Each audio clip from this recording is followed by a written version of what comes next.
so wait. Charlie, you're so wait. Charlie, you're so wait. So you challenge Charlotte to a match? Ladies and gentlemen, get ready for Talkamania! It's Rusev Day.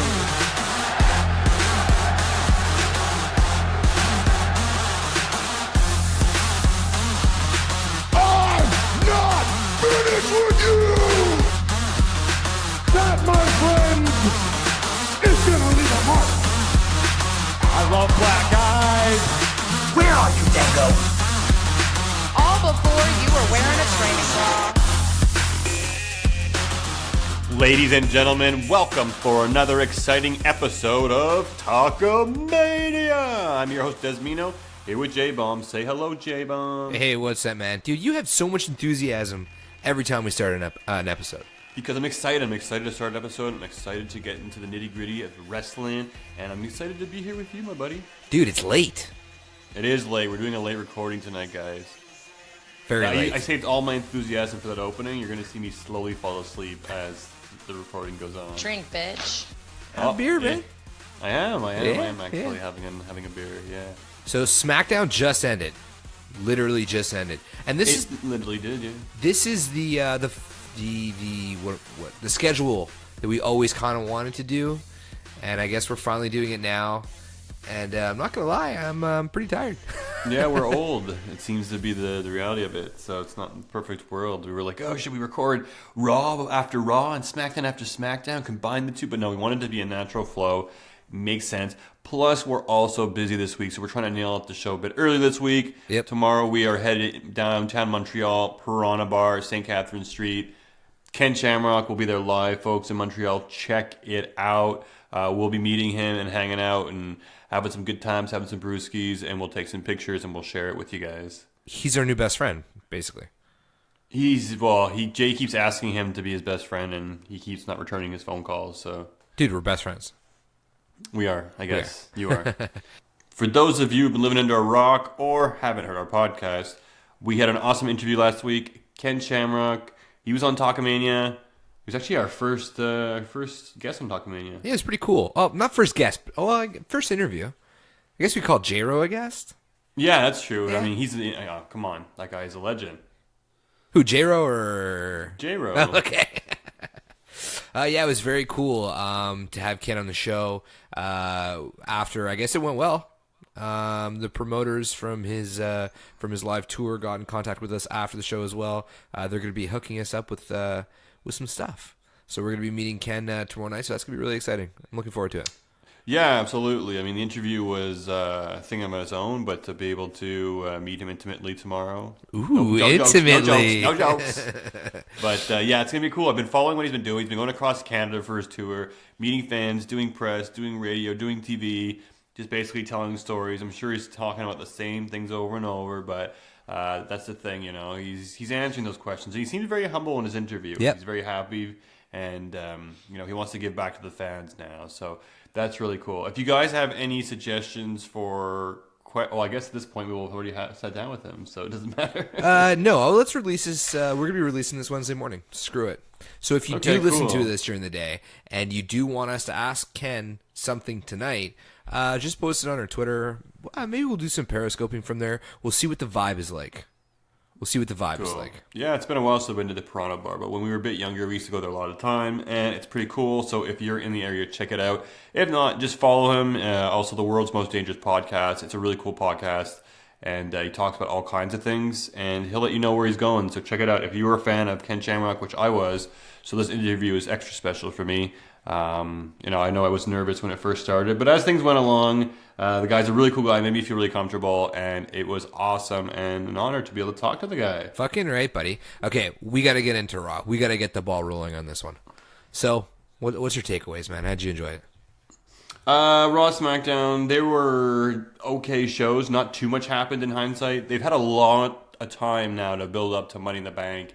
And I guess that's kind of it. They have a lot of time, so sometimes not much is happening, or they're just waiting for the pay-per-view build-up. But Again, we got Roman Reigns back on Raw this week, put in a tag team match with Rollins, with Elias and Jinder. And I was a bit disappointed because I like Rollins to be a standalone kind of segment. I like him to go out there, have his open challenge, have a one-on-one match. I felt like he was kind of thrown into it to kind of, oh, it's Roman Reigns, he's back. People are going to boo him. But if we stick him with Seth Rollins, they cheered him this week. Yeah, they did. They did cheer him. So they mission accomplished for them, I guess. Well, what town were they in? I don't even remember. Corpus. Oh, Smackdown was Corpus Christi. So. It's usually the same city back to back. Is it? Yeah. Or close. Sometimes. Yeah. Don't quote us on this one. Well, Montreal was back to back, so I guess I'm going off the same. Montreal was after, special. After pay-per-views, they usually do back to back. Yeah, it was. But yeah, so they're cheering Roman this week. We'll see where this goes to. But you know what? I have to admire the intensity in this build-up between the two of them, Roman Reigns and Jinder Mahal, because they're being aggressive and it's not part of a title picture, I guess. Yeah, so that's fresh. That's nice. That's refreshing. Yeah, it hasn't been too bad. It's crazy that Brock Lesnar's not going to be on Money in the Bank. Like, it's crazy. I know. And I just read, too, that the rumor is... I was super excited because for SummerSlam, people were saying that Seth Rollins was heavily rumored to be his opponent. Yeah. But now I'm reading this evening that there's quite a large chance that it's going to be Roman Reigns again.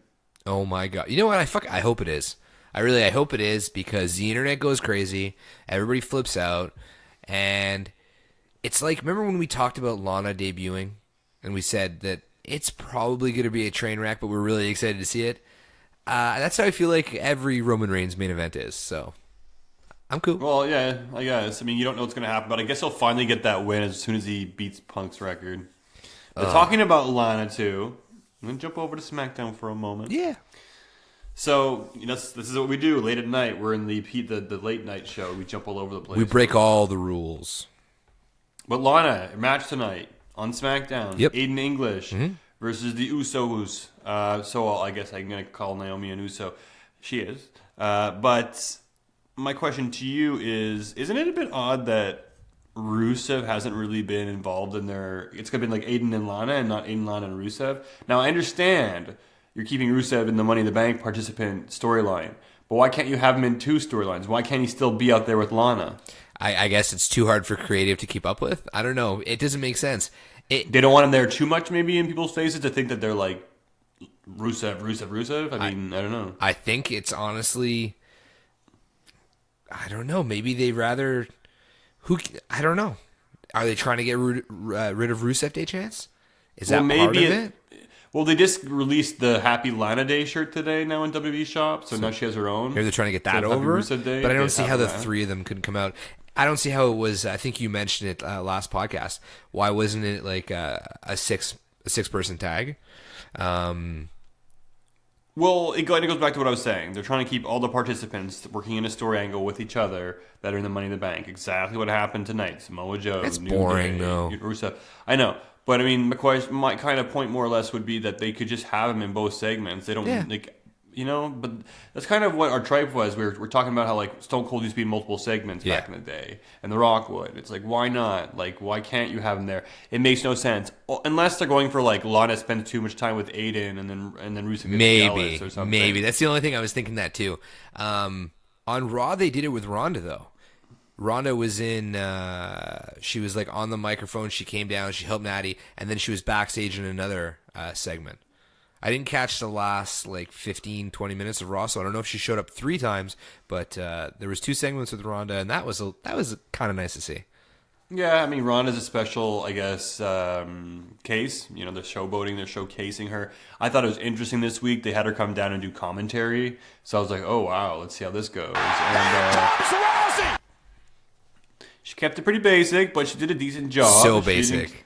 Yeah, but that was it. She's playing it a little bit safe. She had a few witty, I guess, sayings or, things that she would say. But for the most part, I'd rather listen to her than I listen to Carmella, at least. Yeah. Well, you know what? Listen to her podcast and her interview with Ken Shamrock, and he'll tell you exactly what a lot of people are feeling with the whole Ronda Rousey thing. Yeah, I mean...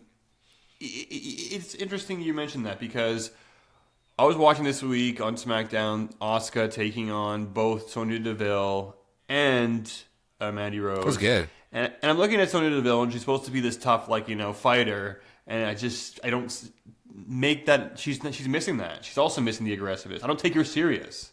I don't take her serious. She doesn't have much charisma.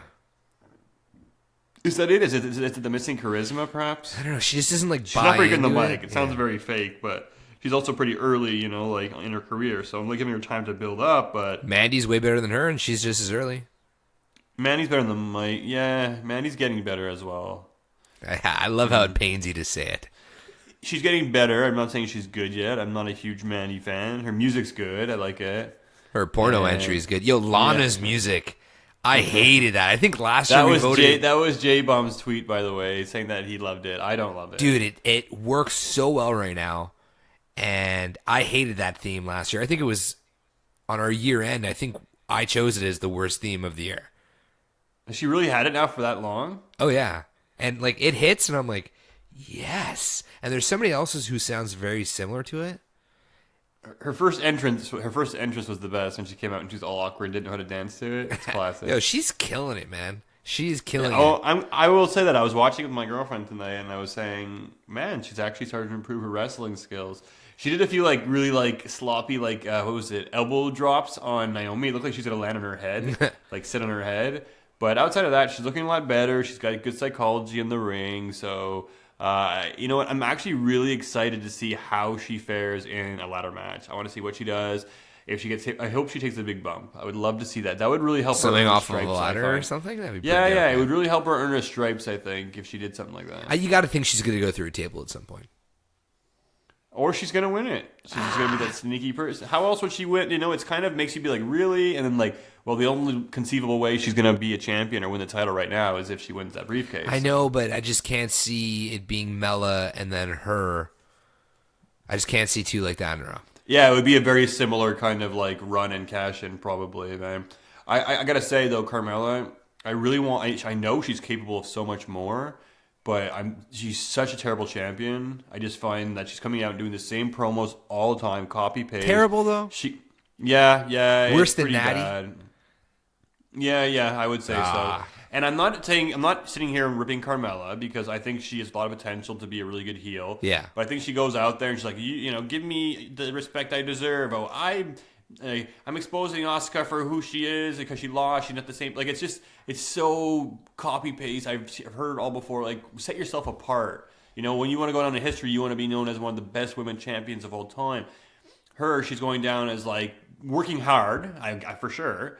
But she's following this recipe that's just like copy paste for me, and it's just everything I know comes out of her mouth. Everything that comes out of her mouth, though, I just kind of know what she's going to say. I know where it's leading to. I knew Asuka was going to come out. You're sitting on commentary, playing this typical heel, saying Mella is money, I beat Asuka, it's simple math, blah, blah, blah. Same thing over, and it's just like, oh, come on, girl, do something different. Yeah. I'm really hard on talent, I know, but I'm going to expect a lot, but I don't know, like, you want to stand out, you want to be unique, and to me, it's just copy-paste. Same thing with Big Cass, he's doing the same thing coming out. This sad sob story, this little puny guy, and he came back, and I'm tired of this story, and like, come on, man. Who can hate Daniel Bryan? I don't believe it. Come on. Yeah, a lot of people aren't liking the cast Daniel Bryan thing. I don't hate it. I just don't want to drag on 2 pay-per-views. It's tentatively going to Extreme Rules. I don't want to see that much Big Cass. I was actually happy when he was injured because it took him off my television screen. Yeah, well, where's Daniel this week? No Daniel, eh? No Daniel Bryan this week. AJ Styles was behind the curtain. He did a recorded or probably pre-recorded segment. That was brutal to watch. Not having the champion coming down to the ring or wrestling during a 2-hour show. Where's Jeff Hardy? Man, where's Jeff Hardy? Probably did a dark match. I mean, like, come on. We saw the Bludgeon Brothers. Yeah, we saw the Bludgeon Brothers, yeah, finally. And then it's funny because they did this whole big thing on WWE.com, or they released this video package of Luke Harper and the career and how he got to where he was. Yeah, watch And they were talking about it this week, and then he gets beaten this week. It was like typical WWE to slap the person in the face if they're in their hometown or they're highlighting them. It's just, I'm ranting. My gears have been grinded. So, didn't enjoy the WWE product too much this week, I would take it? I mean, it wasn't great. I guess a lot of things that you can kind of pick apart, but I guess I should learn to not pick apart so much. But, you know, I mean, you know, even with this Bailey Sasha thing, right? It's okay. Let's go back to the beginning of all of this. So we have Kurt Hawkins coming out for his 200th loss. He's having a celebration for everybody if he picks up the win. And it's going to be tacos for everybody. Now, for some reason, that table is going to fill everybody in the audience. That really amazes me. However, I love tacos. So I was super excited. Everybody loves tacos. They were really You weren't going to get a taco at home, bud. I know. I'm actually having tacos this weekend. And it may have been inspired from this. Damn. So. But yeah, he doesn't get his win. He loses yet again from disqualification. Corbin comes out and then immediately goes backstage and declares, "Hey, I'm the constable now. Stephanie McMahon made it me. Here, Kurt, read this letter. Don't fact check it. Don't go talk to Stephanie and just believe it for what it is." It's kind of a bit silly. And everybody could be the GM or the special commissioner or now constable. They're coming up with new ones all the time. It's being diluted. It's being lame, and I'm so over it. And Corbin, this is all they can do for him. Like, seriously, come on. I mean, part of it must be like, awesome. I get to pull the strings and be the back doing segments. But like, fuck, I'm a wrestler. I want to be out there in a wrestling storyline. This is stupid. And then when Bayley comes out and saves her team, he basically tells Angle to reverse the decision because Bayley can't go out there and put herself in the middle of the match, which he just did with Kurt Hawkins. So it was just retarded. It didn't make any sense to me. I don't know if that was supposed to be part of it, the whole joke. I don't know. But it blows my mind. I don't know what they're doing with him. So it's a shitstorm. Basically, you're saying it's a shitstorm. Well, then it's Sasha and Bayley, right? It looks like they're finally like, you know what? You did save us. And then, thanks, Bayley. And it's like, holy shit. Would this Bayley-Sash thing never end? And you know what? It's almost to the point now where I'm actually like, I smile and I'm like, fuck WWE, you're trolling us, man. They're trolling us. And it's almost like I'm kind of enjoying it going on this long now, in a sense. It doesn't sound like it.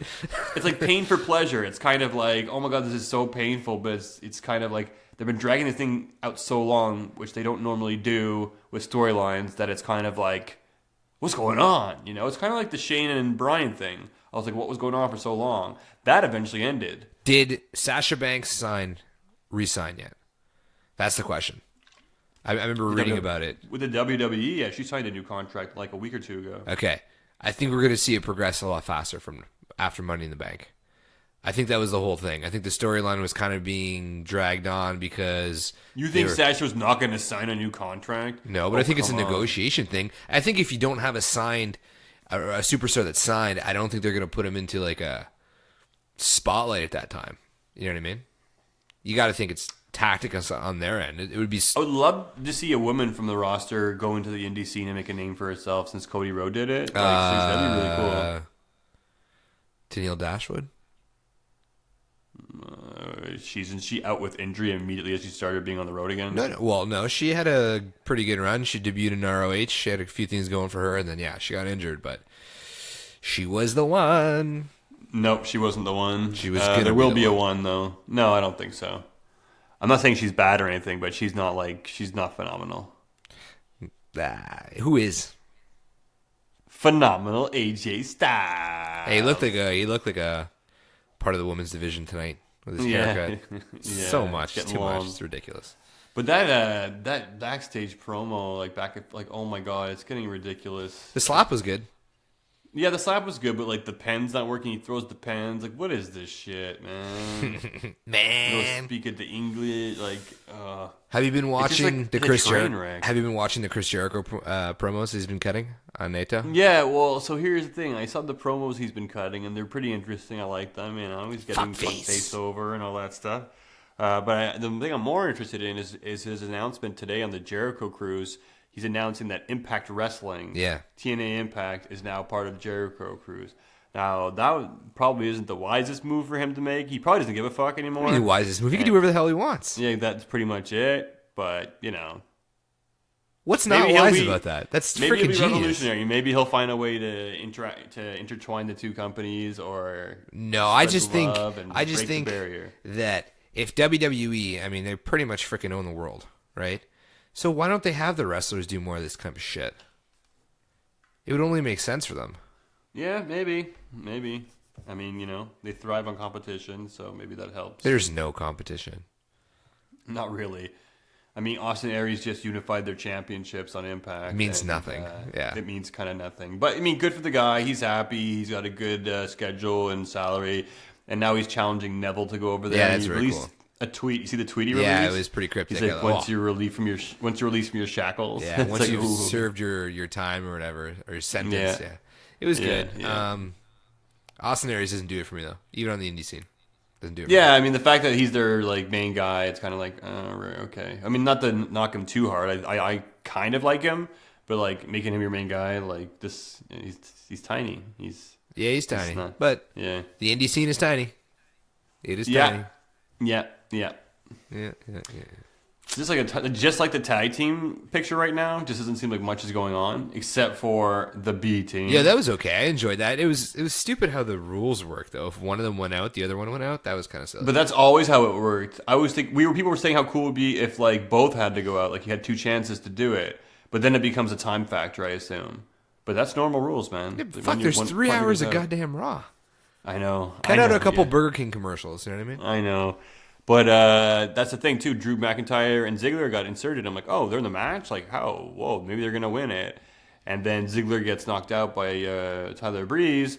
So I guess, it protects Drew. They clear house afterwards. And maybe it plants a seed for the frustration and tension to build between Drew and Dolph Ziggler because Ziggler starts costing matches and costing opportunities. So he'll be the dead weight, and I guess they're going to move forward with that sooner rather than later. That's fucking which fast. That's it. I think they could do a lot with the storyline, but I'm also kind of like, I want them to be on the other side of it where Drew McIntyre is getting into the main event picture instead of being, tied down with Dolph Ziggler. Fuck, on Raw, dude, I don't see where the hell he's going to fit into the main event, honestly. I mean, unless Rome... Okay, so let's just say potentially Roman dethrones Lesnar at SummerSlam, which I don't think is going to happen, but let's say it does. I mean, there's so many names before Drew is in there. There's so many names for Roman to go through. I know. Rollins, Ambrose, Balor, like... That's how it is roster through, though, too. Even on Smackdown, you have people who aren't even there. Like, Sanity's only made their debut on a house show recently. Yeah, lame.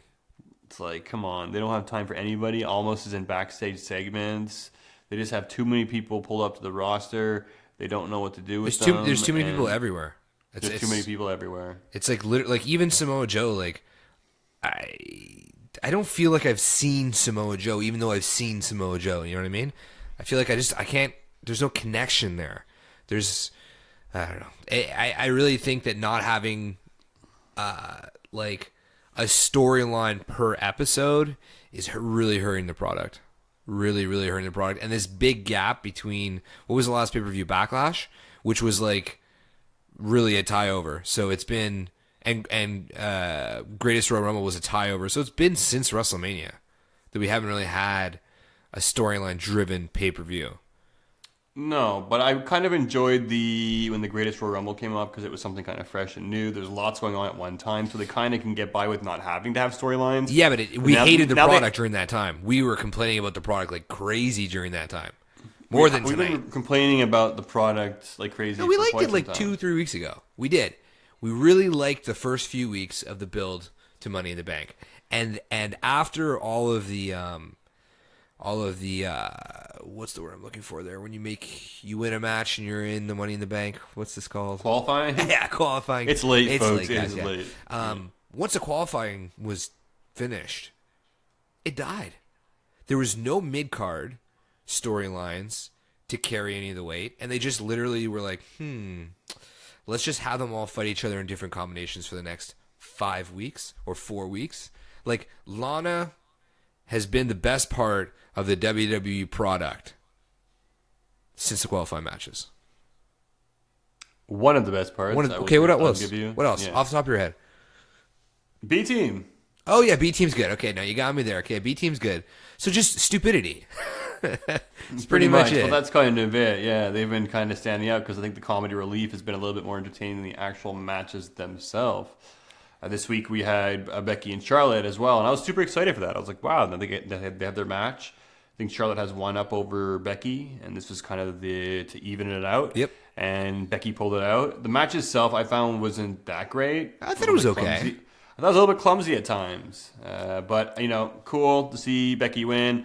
Just makes me a little bit more salty with the Asuka loss at WrestleMania now. It seems like, what the hell? Now Charlotte loses so easily that, really? Oh, come on, guys. Come on. Everything for Asuka, eh? Yeah. But I'm happy for Becky. I hope she does. I hope she is one of the potential people who might win. It's such a stupid... Guaranteed no chance. Yeah. That win guaranteed it.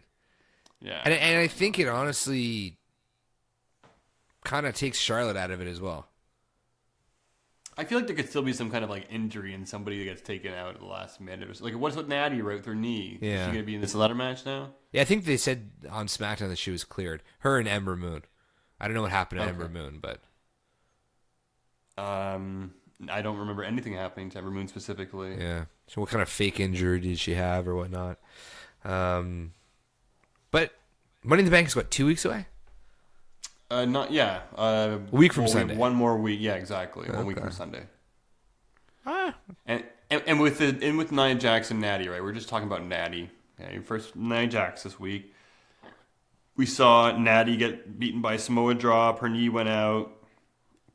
The magical Samoan drop that finishes everybody off. I guess it's to do with her size, right? Because the Samoan drop would just be regular. Hey, it was Tatanka's finishing move. It was back in the day, I guess, yeah. But so was a DDT, right? Jake the Snake. Well, everybody uses a DDT. There's 30 people who use a DDT. Everybody uses, many people use a Samoan drop. That's true. Right. But then you have, I don't know, I didn't buy it. You have Ronda coming down to the ring, and they're slowly building up to Nia. And now Nia wasn't as much a bully this week. She's kind of more concerned for Nattie. But it was kind of silly. It just looked really awkward. It was get back. And she's like, no, how you doing, Nattie? And she kind of was chest bumping. Well, dude, Ronda. Literally, whoever decided to take the 3 weakest actresses and give them the most acting on the entire episode. I mean, I'll give them the credit that they had them in multiple segments. That was all right. But that whole thing backstage was just Nattie's horrible. She is freaking bad, man. She's great in the ring, and Ronda seems to be great in the ring too, and Nia is okay in the ring. Just have them crush, man. Have them freaking compete. Don't have those kind of superstars on the mic. Kurt Hawking is better on the mic than all 3 of those women. Kurt Hawkins is very underrated. I hope eventually, I get he's, really milking this, they're milking this cow for what it's worth, but eventually the guy's, going to do some better things. It's almost I don't think he'll ever do anything better. I mean, Mike Kanellis wishes he could at least be doing that gimmick. Mike Kanellis would kill to be doing that, guaranteed. It's not a bad gig, dude. It's not a bad gig. He had TV time this week, and the taco thing was pretty cool. He was more entertaining than Corbin was. Corbin, oh man, we are fucking not in a good mood tonight, eh? Holy shit, we're so negative. Not at all. It's been a lot of negativity. Yeah, sorry guys. And J-Ro too. He doesn't like when people bitch about the wrestling scene and says, "Well, if you bitch it, you just turn it off." And it's not that easy. I mean, we have the right to bitch. We've been watching it since we've been little shits. Now we're old. And now we're older shits. Plus, I feel we give a shit. I feel the obligation to watch it so that we can come and do this. We kind of have to watch it to be able to do this. So, I don't know if that's hurting it or helping it. It's doing something to it. But does it matter in the end? I mean, at least we come here, we like to give our opinion, and we like to share our thoughts with you guys. So that's what it's all about. That's what it's all about. So we saw Elias pin Seth Rollins this week. Yeah. So is that more... I feel it's more of look, Elias pinned the IC title champion. He can win. He can get a pin over him. Will he win the IC title? Inevitably, it translates to me that he's not going to beat Seth Rollins because he got the pin this week on Raw. I think that's the formula every week, man. It's the same reason why we don't think Becky Lynch is going to win. That's it. Yeah, you were ahead of me on that one. Absolutely. Yeah. But so we got to see an awesome match, main event on Raw. We got to see Finn Balor versus Kevin Owens. The match itself was pretty good, but I think what everybody was excited about was the ladder spot at the end. And I saw a GIF on the internet because there's a similar ladder spot in NXT where Balor climbed up a ladder and did the coup de grace on KO from the top of the ladder. And this one didn't look as nice, but man, imagine that. Being okay, I'm going to double stomp you in your gut from the top of the ladder. Man, that's got to hurt. I don't think that move hurts, man. I've always been I know you kind of you drop and like lift your weight off of him and kind of roll or do whatever you got to do. I always thought the double stomp was kind of funny when anybody did it because they fall after they do it. It doesn't. First of all, the one in NXT, he was like maybe like 6 inches taller than the top rope. He was it was on the ladder. It was a bit, yeah. He was like 4 rungs down from the top. We're not talking Velveteen Dream jumping the top of the ladder doing the elbow drop. That was fucking dope. He's also like 10 feet tall, so. Yeah, but he didn't even just like drop. He jumped. There's no taking away from that spot. But Finn Balor, like the way that he drops, he pretty much is like on a 45-degree angle anyways. So like, well, for this one too, he was very safe. You could tell. But even sometimes when he's hit that move, like I remember when he fought AJ Styles, you hear AJ Styles go when he gets hit with the move, and he didn't even move. It was kind of like he just kind of like stepped on him and didn't even move. It was like bang. Yeah, but he probably told AJ to give it because they're from New Japan, so they probably did it right. But like watching like Alberto Del Rio used to smoke guys off the top rope doing that. You know what I'm saying? Oh right, he had that move. Yeah. And a few times Sasha Banks did it too, like the double knee thing. She used to do it off of like she would make them like the opponent would have to hold themselves up. Yeah, she would bridge them. Yeah, it was like literally the worst move ever. But sometimes she would freaking smoke them. So, well, that's Sasha Banks for you. She's always delivering on the offense. She impresses us every week, and she's probably the best woman on the whole entire roster. Really? That's where you're at with her? No. You're being sarcastic? A little bit of sarcasm. Do you want a massage? I'm just throwing that one in there. So one huge piece of news that I got to talk about because I'm such a fan. Who, Asuka? No, this one is not about Asuka. Drew McIntyre? Not Drew McIntyre and his chiseled physique. Oh, yeah. Stallion. So right before I left work, I read today that there's rumors, or at least not rumors, he said in an interview, but I mean, don't take it for what it's worth at this point because, you know, who knows? Shawn Michaels is actually open to an in-ring return. I will never retire! Damn, really? Wow, you got that one in there. Yeah. Yeah, so he had an interview, I think, recently, where he said, you know, people kind of stopped asking me, and at the same time, like, I would consider it if this kind of the match was right, I guess you could say, but don't expect your typical heartbreak kid. Like, you're not going to see Mr. WrestleMania. And I guess he's saying that not to put pressure on himself, right? But the thing is like, you know, that's good news. He said he has some opponents that he'd like to get in the ring with. He'd like to face AJ Styles, Daniel Bryan, Johnny Gargano, which could be all great, awesome matches. But will it be the same? I mean, like, you know, he cut his hair and his hair is very thin. So is he going to have that same appeal? He's going to look really different. He's going to look very different. He's gonna deliver, bro. Who cares what he looks like? I would say it'd be cool to put like he should put like this DS lucha mask on himself or like a mask. No. And then that way he can kind of play this whole gimmick of like, he didn't come out of retirement. What are you talking about? I didn't wrestle. Oh. That wasn't me. That'd be okay. That'd be okay. But like Mr. America. But dude, like even if stroked out Bret Hart came back, it would still be fucking amazing. And I don't know. Did you watch stroked out Bret Hart wrestle against The Miz and Vince McMahon? It was a pretty sad sight to be seen. Don't watch those matches. It's still cool, man. I'll watch it any day. I guarantee you that HBK will fight, if he does come back, AJ Styles. Just because good Christian boy against good Christian boy. Now, that could be, think about it, WrestleMania 35. We might be there. We might be there to see that match, bro. Yeah, I don't know if I want to see HBK live, man. Sorry. Last time I saw that cocksucker live, Montreal Screwjob. I saw him put Hogan in the sharpshooter, too. What, on that Raw that you were there? I was at a wrestling event like a long time ago. It must have been a Raw or something. Right before he fought Hogan at SummerSlam, I think. And he went to go give like Hogan a Sweet Chin Music, and then before he kicked him, he actually like grabbed Hogan's legs and put him in the sharpshooter. Damn. Yeah.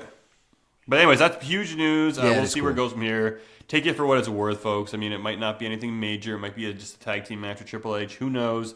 But that's kind of cool. I never thought that was going to happen, and great. We might see some more Shawn Michaels. It'd be cool if he fought Triple H, too. Yeah, man, retire that guy. Retire who? Triple H? Triple H. Yeah. Dude, man. He's never gonna retire. I just hate him taking up a WrestleMania spot every year. But, he's just like, dude, this is my spot. What do you hate about him? He has never put on a bad match. He's never put on an amazing match. I wouldn't say never. I wouldn't say never, folks. I know people are booing me right now, but I don't think he's ever really put on. His match was match of the night at 34, hands down. Match of the night. Yeah, Ronda Rousey was the most fun we had that night. We were losing our shit. That wasn't even him. Man. No, but he was still part of it. It was the greatest build. Of course, it was the greatest. Of course, he's a part of it. He put himself in the middle of it. Dude, he's the savior, man. He's the savior. God. Guaranteed. Stop drinking the Kool-Aid. What's better? Tell me. Do you enjoy NXT? I love NXT. Oh, it's Triple H, baby. You like 205 Live? It's Triple H, baby. Right. But is he putting himself on the NXT card, being like, "Hey, look at me"? Yeah, but is he putting himself? Go. Is he putting himself on main event, or is Vince like? He pretty much has been. He put himself against Roman Reigns for the championship a couple of years ago. Or did he put Vince himself against Ronda Rousey this year? How do you know he puts himself? You think he has a say? Because I have his number. I text him, and he lets me know, and he confirms it all. Touche. You're talking about Bret Hart not too long ago, and it's funny because we're going to meet Ken Shamrock, and we had the interview last week. So I was doing a lot of research, going back and watching a lot of old wrestling, and I watched a match between Bret Hart versus Stone Cold at Survivor Series, which was really cool. Bret ended up winning with a roll-up. Great match. I thought I was watching the WrestleMania 13 match, but it was that match actually, and that was awesome. Then I watched the WrestleMania 13 match again, and wow, that match was awesome. I mean, it was. I had to watch it before going to see, going to have the interview with Shamrock. First of all, because he was part of that match as a special referee, but just because it was such a big part of wrestling history and ushered in the Attitude Era. And man, when Austin blades himself, dude, like it just doesn't stop. It just doesn't stop. Blading was so important to pro wrestling or the WWE product. It is such a shame that it's a thing of the past. Yeah, I know. Everybody's so sensitive now. It just wouldn't work in today's snowflake society. Like, there was a point, like, I missed pretty much all of Ruthless Aggression, that era. And I did go back and watch some of, like, Eddie Guerrero's big matches and a few other... The JBL match? Yeah, well, that... yeah, I know that's going to come to mind whenever we talk about blading. But there was quite a few blood baths, even involving John Cena. And... In JBL. Was it? Okay, so JBL. All right, so he's the common denominator. But I think the blading during the Ruthless Aggression era was, I'm not going to say too much, but when like both dudes would blade and then the entire ring was red, like it was cool. Triple H and Shawn Michaels had some matches where it was a little excessive, that's for sure. Their last man standing match that they had, both of them were just like, oh my god, they must at least have like a liter of each other's blood in their body. That's really gross. Just like blood brothers. Like when Jerry had Kramer's blood in him. Yeah. You struck a flash in my mind when you said Triple H versus Michaels. Do you think they're ever going to bring back the 3 Stages of Hell match? It's been a long time, and I heard there's been like heavy rumors of it. Like when they had AJ and Nakamura, people were saying to make it a 3 Stages of Hell match. Oh, don't waste it on them. Obviously don't waste it on wouldn't them. fit. But you have to bear in mind, right, with a matchup like that, it's going to be a long match. So you need 2 people who can hang in there for the long haul, and you need 2 people that the fans are going to want to watch for that long. Gargano, Ciampa? I think they can do it. I think it could be really cool. Do it on an NXT pay-per-view, but aren't those pay-per-views a little bit shorter than a standard pay-per-view? So you would only have like 3 matches and then that maybe? You'd have to get a small card. Yeah, I think they're 2 hours, maybe 3 hours at WrestleMania weekend. But when they did War Games, that was fucking long, man. I think there was like 2 matches or 3 matches before, and then it was War Games.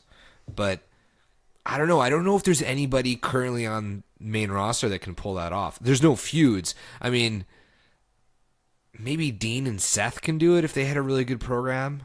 I could see that. Dean strikes me as like a marathon runner, and we've seen Rollins do it as well. But apart from those 2 guys, I mean, unless I'm not thinking of anybody right now, That would be... No, I mean, I can't argue with that point, so... But talking about Jericho, we have a pretty interesting pay-per-view running this weekend. So we also have we have the New Japan event this weekend, Jericho versus... Is that this weekend at Dominion? Yeah, it is this weekend, yeah. We also have CM Punk fighting this weekend in the UFC. Who gives a fuck? Some people do. I'm just putting it out there. It's some kind of news. I'll probably take a look at it. I'll watch him lose again. So it's interesting because he's fighting in Chicago, and he basically is, he can't lose in his hometown. So some people are saying that they're giving him somebody who he can win. Chick some Magnet people are saying Punk? that We're talking about Chick Magnet. Chick Magnet. Chipmunk. Yeah, Chipmunk. Well, maybe he's going to look like one after the match. Who knows? He might have a swollen jaw. But yeah, he also just won his court case as well, too. Yeah. It just came out today against a doctor. Apparently the WWE helped out the doctor in terms of lawyers and like suing Punk. Well, for sure. Of course he did.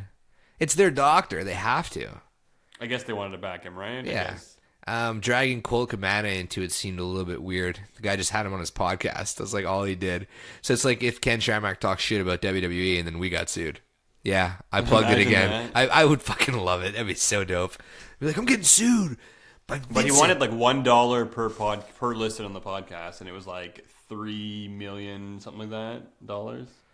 Really? Pretty good. Give me a break. Like, I want $1 per stream, and it's like, that's not that bad. It's $3 million. Like, oh man. That's a load of shit. Anyways, I think it is what it is, and people move on from there, and CM Punk goes to his big fight this weekend, folks. So check it out, UFC. It's going to be off the hook. It's going to be in Chicago. It's CM Punk's chance to redeem himself from the last fight, which he did not do very well at all. He got fucked up. Which UFC is it? 225, I think? It's UFC. I'm taking a look here. Chicago, Illinois? Yeah, 225. Oh. 225, just like I said, folks. Holly Holm is on the card. That's pretty good. Oh, he's fighting Mike Jackson, who's 0-1-0. So is Punk, though. Ah, it looks like a horrible card. I think he's getting like a main event spot during it, too. People are pretty pissed off. No. I think he's opening it up. I'm just looking at the card now. I think he's opening it up. Okay, yeah, cool. I'm definitely going to check it out, man. Yeah. It's my birthday this weekend, folks. Ooh, damn. Des, how old are you going to be? I'm not going to tell you because it's too old to know. Oh, you will die. You don't want... Simply from hearing my age. You don't want Drew McIntyre to hear it. I got you. No, he might not be interested. Yeah, I got you. I got to work on my chiseled body before. You got to get to his stallion level. But yeah, super excited. My birthday this weekend. Lots of wrestling coming up. New Japan. We got UFC. We got... I'm going out and I'm gonna have some beers. Yeah. Money in the Bank, 2 weeks out. Yeah, we're going to be together again, folks, like we usually do on pay-per-views. Yep. We're going to be periscoping. We might get Daniel Bryan in there as well, too, for a quick interview. We might have some more guests and some more surprises. Yeah, Daniel told me I don't think he can make it this week, this month. Bree's getting a little bit sick of it, flying out to Montreal on pay-per-view nights. But yeah, I'm hearing maybe there'll be somebody else. Cool. Sounds good. Exciting, guys. So definitely check that out. We will be there for Money in the Bank. And hell, man, we got another week before the show, too. We're going to have our follow-ups for next week's Raw and Smackdown roundup and our pay-per-view predictions. Yeah, we'll rip a pay-per-view prediction in there. So thanks again for tuning in to Talkamania. It was a late one tonight, not going to lie. We're a little bit burnt out. But we do have some other news that we didn't share. We should have shared it last week. I'm going to share it now. We are officially part of Chair Shot Radio Network, so check them out.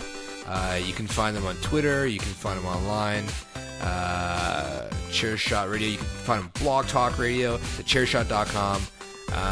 A whole bunch of guys, a whole bunch of podcasts working together, helping each other out. Our boys over at World Class helped us out, so what up to those dudes.